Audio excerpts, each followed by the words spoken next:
opinião de Lula sobre assuntos diversos em entrevistas dadas para o UOL. A gente falou um pouco de democracia, de jornalismo, de liberdade de expressão, dos limites disso. O nosso presidente atual, muitas vezes, tem posições duras e questionadas, mas mesmo assim ele tem uma popularidade muito grande. O que o senhor acha que se deve isso? Olha, todo presidente, todo governador e todo prefeito, no primeiro ano, ele tem que queimar todas as gorduras que ele puder queimar, as gorduras políticas, para fazer o que ele quiser fazer. Porque as grandes cobranças irão começar a acontecer a partir do segundo ano. Tá? Se ele piorar no segundo ano, a cobrança será maior. E aí ele vai piorar. Mas ele pode te recuperar no terceiro ano, pode te recuperar no quarto ano.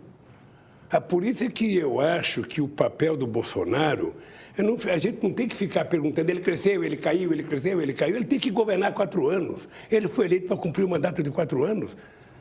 E ele que governa com a maior competência possível, porque se ele for bem, ele tem o direito a ser candidato à reeleição. Não é isso? E quem está no mandato que tiver o mínimo de competência tem dificuldade de perder a eleição. O Bolsonaro tem gordura para queimar? Veja, ele ganhou as eleições. Quando você ganha as eleições, automaticamente você gera uma expectativa. Sabe? Mesmo o cara que votou contra o Bolsonaro, um cara tem que saber o seguinte, esse cara é presidente. Eu vou ficar sentado na cadeira dizendo que ele não presta, que ele é isso, que ele é aquilo, e torcendo para ele dar tudo errado, para ele dar certo? Não. Presidente, o senhor criticou durante muitos anos, durante seu governo ou após o governo, o jornalismo praticado, enfim, por alguns canais aqui no Brasil, principalmente o da Globo, né? Hoje a gente vê um ataque muito sério e forte do presidente Bolsonaro contra o jornalismo e contra os jornalistas, né? Hoje mesmo ele disse que só voltaria a dar entrevista se caso fossem tirados os processos da FENAGE contra ele, que a gente sabe muito bem que não é bem um processo, né? Mas eu gostaria que o senhor analisasse isso, enfim, de que forma que o senhor vê esse ataque do Bolsonaro à imprensa e de que forma que o senhor via como é que a imprensa tratava o governo do senhor e qual a diferença nesses dois casos? Aí nós temos uma polêmica que, se você permitir, eu vou pedir para o Stuquinha mandar para você uma palestra que o Frank Martins fez para um grupo de dirigentes sábado passado, que ele tem mais autoridade para falar da imprensa do que eu. Veja, eu sempre disse o seguinte, Marcos, eu sou o que eu sou por causa da imprensa. A imprensa, mesmo quando ela falava mal de mim, e eu nunca pedi, eu duvido que tenha um dono de jornal ou um jornalista que um dia falou assim, o Lula me chamou para pedir para eu não publicar tal coisa, o Lula me chamou para pedir... Nunca fui tomar café com um dono de jornal para pedir favor, e não peço. O que eu defendo é que o grande censor da imprensa nesse país seja o telespectador, seja o leitor e seja o ouvinte.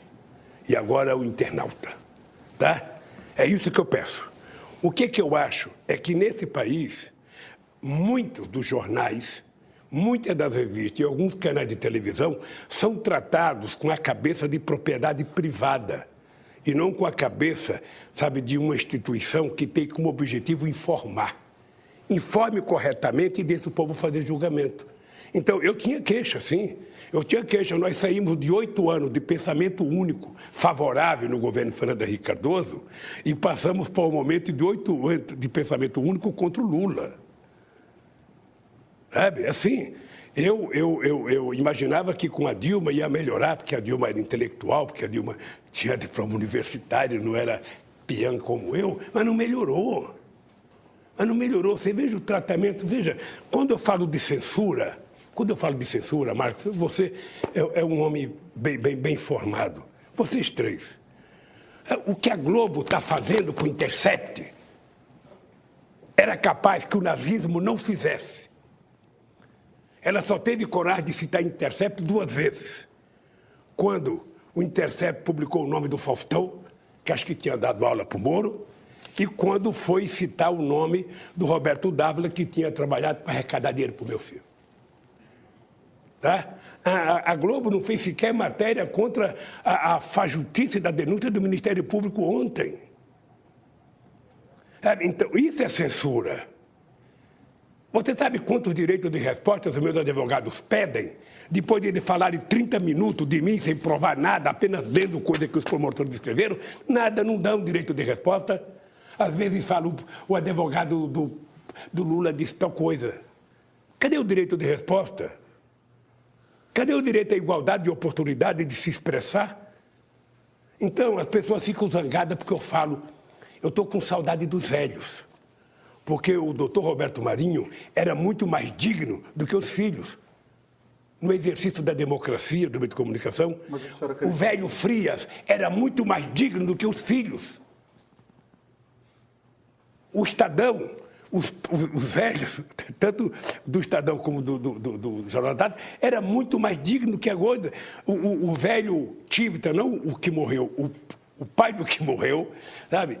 A revista Veja era muito mais digna. Então as coisas pioraram porque o mercado passou a determinar. Essas empresas estão quase todas elas subordinadas ao sistema financeiro. Mas a postura do Bolsonaro, então, é justificável? Então, veja, deixa eu lhe falar. Eu acho que tem crítica que ele faz que é correto. Dê a ele o mesmo direito que dá aos outros de ele falar. Abra para ele falar. Sabe? O que ele descobriu é uma coisa importante. Na greve do jornalista de 1979, não sei se você estava na atividade, não. Naquele tempo, os donos de jornais descobriram que não precisava tanto de jornalista, que poderia fazer jornalismo, sabe, sem precisar de jornalista. Agora, o Bolsonaro está provando que é possível, sabe, fazer notícia sem precisar dos jornais, sem precisar da televisão. Ele faz por ele mesmo. Aliás, o Trump já fez escola, né? O senhor reconheceu que governadores, né, os governadores estão agindo corretamente na crise, estão tentando atuar na crise, prefeitos, alguns deles de partidos que são historicamente adversários do Partido dos Trabalhadores. Fala-se muito, principalmente, não só na oposição, mas fala-se muito na sociedade civil, da necessidade de criar uma frente ampla democrática contra tentativas de autoritarismo por parte de mudanças autoritárias, né, no país, né, por ações por parte do governo. O senhor não acredita que essa frente ampla democrática, caso se organize mesmo, ela tenha que ter a participação de todos os partidos, inclusive subindo no mesmo palanque o senhor Fernando Henrique, o Dória, Witzel, Flávio Dino, entre outros? Sakamoto, com todo respeito, sabe, pela pergunta e pelas pessoas, você está lembrado que houve um ato no Tuca, um ato que era denominado Ato pelos Direitos. E o PT foi convidado, o Haddad foi convidado, a Gleisi foi convidada, sabe? E outras pessoas do PT foram convidadas, Fernando Henrique Cardoso ia não sei quem, e o Temer e tal. Eu fico sempre me perguntando o seguinte, eu liguei para a Gleisi e falei, Gleisi, eu acho que você deve ir no ato. É um ato por direito, você vai e leva a Dilma. E peço a palavra para dizer o seguinte, o primeiro item da discussão é o seguinte, vamos devolver os direitos da Dilma a votar a ser presidente da República desse país? Porque senão, Sakamoto, eu estou fazendo o papel de palhaço. Eu estou fazendo, o cara caça uma presidenta ilegalmente, o cara destrói os direitos dos trabalhadores, os caras ficam silenciosos quando percebem as sacanagens que o Moro e uma parte do judiciário fizeram, e depois é o seguinte, nós vamos restabelecer a boa convivência, não aconteceu nada, todo mundo vai para festa, todo mundo vai tomar champanhe. Eu, sinceramente, não sou melhor do que ninguém, mas eu não quero ser pior do que ninguém. Então, eu acho que é possível criar uma frente ampla para quê? Contra o quê? Contra o autoritarismo? Vamos criar. Qual é o discurso? Qual é o compromisso? Qual é o programa? Porque se tiver contra o autoritarismo todos que derrubaram a Dilma, eu fico perguntando o que vem depois. Deixa eu lhe falar uma coisa. Eu vou repetir, a gente não tem dúvida do que estamos conversando aqui. O presidente da República, eleito democraticamente para exercer um mandato, ele tem o direito de trocar os ministros que ele quiser trocar, a hora que ele quiser trocar.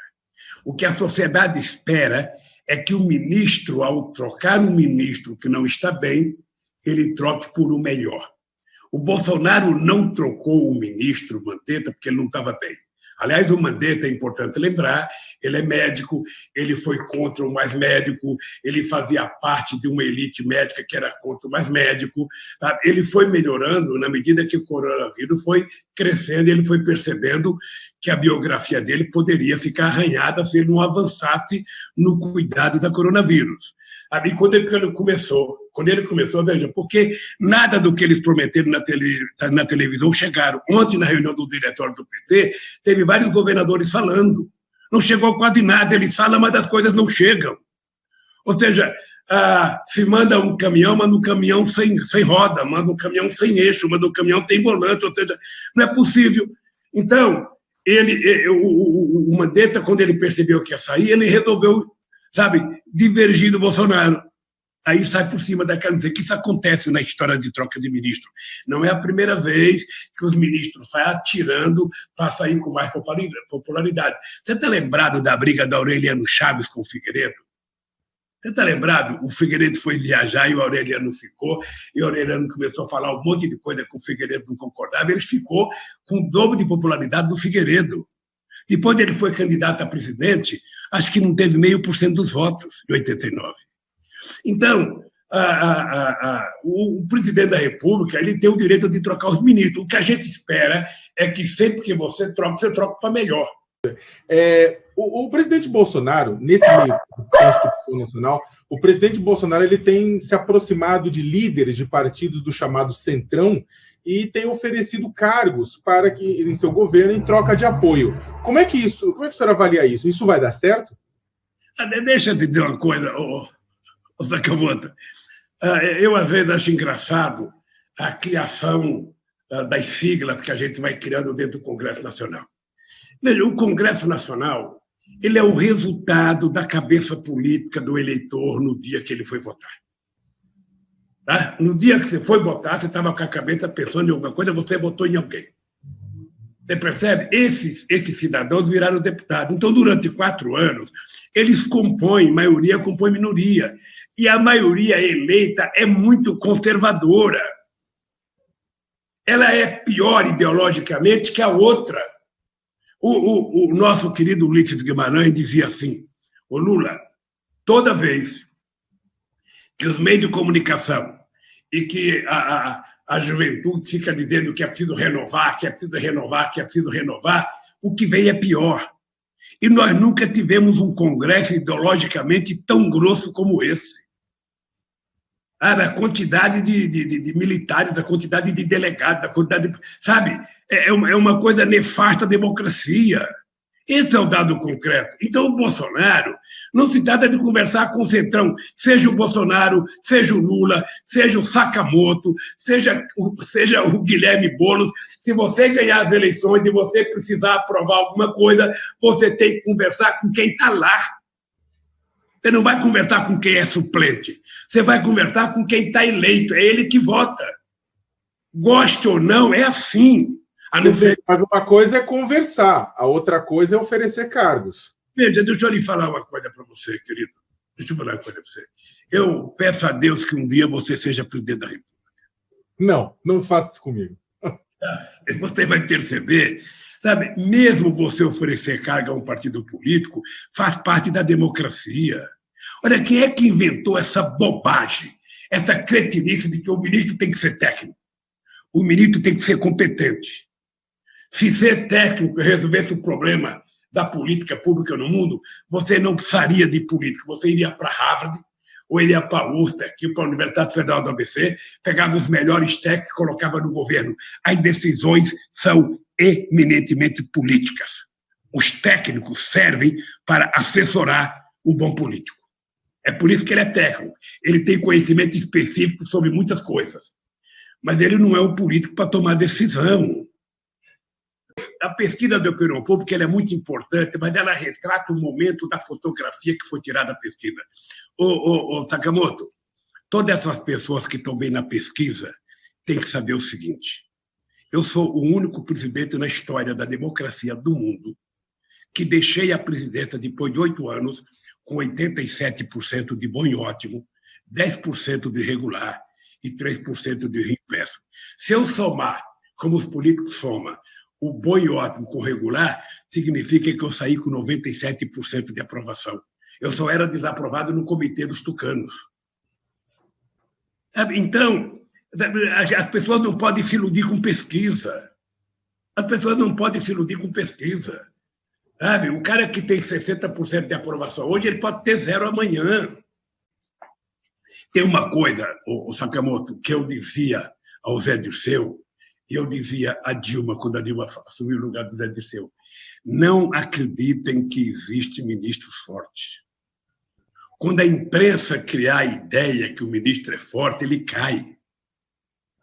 O ministro não pode achar que ele é mais importante do que um presidente da República. Mas ele cai por causa disso? O Moro, deixa eu lhe falar, o Moro já estava para cair antes. O Moro é uma cria, é uma criatura inventada pela Globo. Porque quando a Lava Jato foi instituída, o seu Moro visitou a redação de todos os jornais, visitou a redação de todas as revistas, visitou a redação de todos os jornais de televisão para dizer o seguinte, sabe, eu preciso de apoio da imprensa, então a imprensa tem que condenar antes, quando a imprensa condenar, fica muito fácil eu fazer o julgamento que eu faço. É isso que aconteceu. Mas, obviamente, que já havia sinais há muito tempo de que havia um conflito entre o Moro e o Bolsonaro, porque o Moro, de vez em quando, parecia que queria ser mais importante. Ele só queria comer a carne, ele não queria comer o feijão e o arroz. Sabe? Ele só queria o bolo dele, não queria o ônus da tarefa. Percebe? E isso não dá, isso não vinga. Não vinga. Sabe? Então, outro dia eu estava comparando com a Hillary Clinton e o Obama. Você está lembrado que teve uma pesquisa em que a Hillary Clinton aparecia com muito mais popularidade do que o Obama. E eu dizia para meus companheiros, ela não se mantém no cargo. Ela vai cair, porque não é possível o ministro achar, sabe, que ele pode ser mais importante que o presidente da República. Presidente, mas o senhor está bem colocando dessa forma, teve algum caso durante os 8 anos do seu mandato em que aconteceu exatamente isso? Não teve caso, eu estou falando é que o ministro não pode acreditar que ele é forte. O Moro é um juiz medíocre. Ele sequer, ele atende a gente no depoimento olhando na cara da gente. Ele fica de cabeça baixa. Ora, o Moro é o resultado de 20 minutos todo dia no Jornal Nacional, enaltecendo ele, sabe, inflando ele e culpando os inocentes, como o meu caso. Então, é o seguinte, o Moro achava que, estando no ministério, ele poderia, sabe, ser mais importante que o presidente, e não é. E foi por isso, na minha opinião, que ele caiu. Foi por isso que ele caiu. Ou seja, e está cheio de casos na história do Brasil, tem gente que cai para cima. Ou seja, eles vão me tirar, então eu vou sair atacando, eu vou sair acusando, eu vou sair atirando. É assim. E é o papel do Moro. Eu sinceramente acho, o Moro não tem estatura política para ser ministro da Justiça. Presidente, a gente vai voltar a falar da questão da pandemia, das políticas de combate ao coronavírus, do comportamento do governo com relação a isso um pouco mais para frente, mas não tem como a gente não começar a nossa conversa com os fatos mais quentes, né? Nesta quarta-feira, o ministro Alexandre de Moraes, do Supremo Tribunal Federal, ele suspendeu a nomeação de Alexandre Ramagem, né, para o cargo de delegado-geral da Polícia Federal. Ramagem, ele é amigo de filhos do presidente da República, Jair Bolsonaro. O que o senhor achou dessa decisão? Olha, deixa eu te dizer uma coisa. Eu trabalhei muito com a Polícia Federal. Foram 8 anos de trabalho junto com a Polícia Federal. Eu tive 2 ministros importantes, eu tive o Marcelo Tomás Baixo no primeiro mandato, eu tive o Tasso Genro no segundo mandato. No final, ele saiu para ser governador, eu tive um outro companheiro. E a minha relação com a Polícia Federal sempre foi uma relação muito institucional.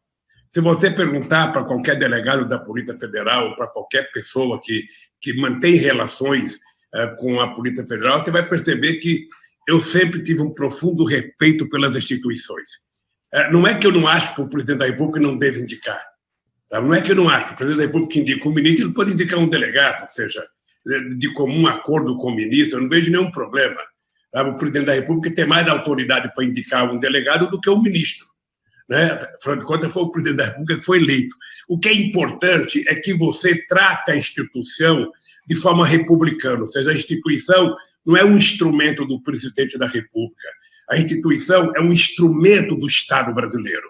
Aí vale para a Polícia Federal, vale para a Receita Federal, vale para o Ministério Público, vale para as Forças Armadas, ou seja, essas instituições elas têm que ser, tratada republicanamente, porque não pode um delegado estar a serviço de um presidente da República ou a serviço de um ministro. Ele tem que estar a serviço, da lei, tem que estar a serviço da Constituição e a serviço do Estado.